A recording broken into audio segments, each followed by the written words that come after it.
Officially retire করবেন 31 March, সেটা আমি অবশ্যই সেটা অফিসিয়াল রিটায়ারমেন্ট হবে। তবে স্যারের যে স্পিরিটটা এখনো আমি দেখতে পাচ্ছি, আমি আশা করবো আগামী দিনেও আমরা ওনাকে এইভাবেই দেখবো। ওনার কিন্তু কিছুদিন আগে একটা বড় অপারেশন গেছে, তারপরেও ওনাকে আমি কিছুদিনের মধ্যে উনি জয়েন করেছেন এবং কাজে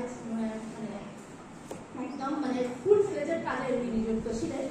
তো after retirement also I expect that with this spirit and owner health issues যাই থাকুক সেটাকে ওভারকাম করে সুস্থ থেকে আগামী দিনগুলো ওনার খুব সুন্দরভাবে উনি কাটাবেন, এইটাই আশা রাখবো।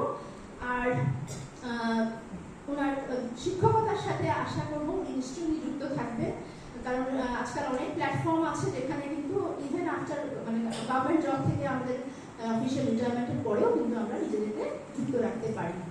আর তাছাড়া তো আছে রিসার্চের দিকটা, স্যারের এদিকেও ইন্টারেস্ট আছে, আশা করবো ওদিকেও উনি নিশ্চয়ই নিজেকে এনগেজ রাখবেন। আর তার সাথে আমি যেটা বলবো, আজকের যে প্রোগ্রামটা, এই প্রোগ্রামটার আয়োজক আমাদের ইকোনমিক্স ডিপার্টমেন্টের টিচার্স এবং স্টুডেন্টস। এর মধ্যে অবশ্যই যার নাম না করলেই নয়, স্টুডেন্টসদের মধ্যে আমি আমাদের 6th semester, 2nd semester, 4th সেমিস্টারের অনেক স্টুডেন্টসরাই এগিয়ে এসছে এবং আমরা গত কয়েকদিন ধরে খুব প্ল্যানিং চলছিল যে কিভাবে কি করা যায়, এবং স্যারকে না জানিয়ে যদি একটু করা যায়, কি সারপ্রাইজ স্যারকে দেওয়া যায়, তো এগুলো আমরা কিন্তু চেষ্টা করেছি। আচ্ছা, আর তার সাথে আমি যেটা বলবো, আমাদের ডিপার্টমেন্টের আরেকজন অ্যাসেটের নাম আমি নিশ্চয়ই করবো, সেটা হচ্ছে আমাদের চন্দনা ম্যাডাম আর আমাদের সোমা ম্যাডাম।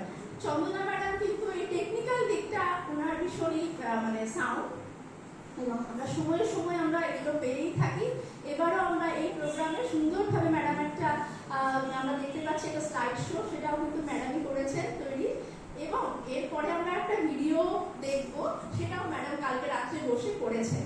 তো I express my sincere gratitude to Chandana madam, Shoma madam for her insightful advices. আমরা অবশ্যই I express my sincere gratitude to all the students who has come forward to make this program grand one. আর আশা রাখবো যে আজকের এই programme খুব সুন্দরভাবে আমরা সাফল্য মণ্ডিত করতে পারবো। সবাই তোমরা কিন্তু এই প্রোগ্রামের শেষ অবধি যেমন থাকবে, তারপরে যেটা করবে, এটা আরেকটা ডিপার্টমেন্টের আমাদের কলেজের কনফারেন্স রুম, তো এখানে অন্যান্য ক্লাসও হয়, তাই তোমরা কিন্তু আমি আমার এই ছুটির জায়গা থেকে আবার আমি তোমাদেরকে বলবো যে রুমটা কিন্তু তোমরা নোংরা করে যাবে না। চেয়ার টেবিল, যেহেতু আমরা কিছু চেয়ার টেবিল সরিয়েছি যেন আমরা ভিডিওটা দেখতে পারি, তো এই যে চেয়ার টেবিলটা সামনে আছে সেটাকে কিন্তু আবার রিঅ্যারেঞ্জ করে তোমরা রেখে যাবে, এই আশাটুকু আমি রাখবো। এবং আজকের প্রোগ্রামের সাফল্য কামনা করে স্যারের সুস্থ এবং সুন্দর সুখময় জীবন আগামী দিনের জন্য এই আশা ব্যক্ত করে আমি আমার সংক্ষিপ্ত সবাইকে আবারও স্বাগত জানিয়ে আমি আমার সংক্ষিপ্ত ভাষণ এখানেই শেষ করছি। ধন্যবাদ।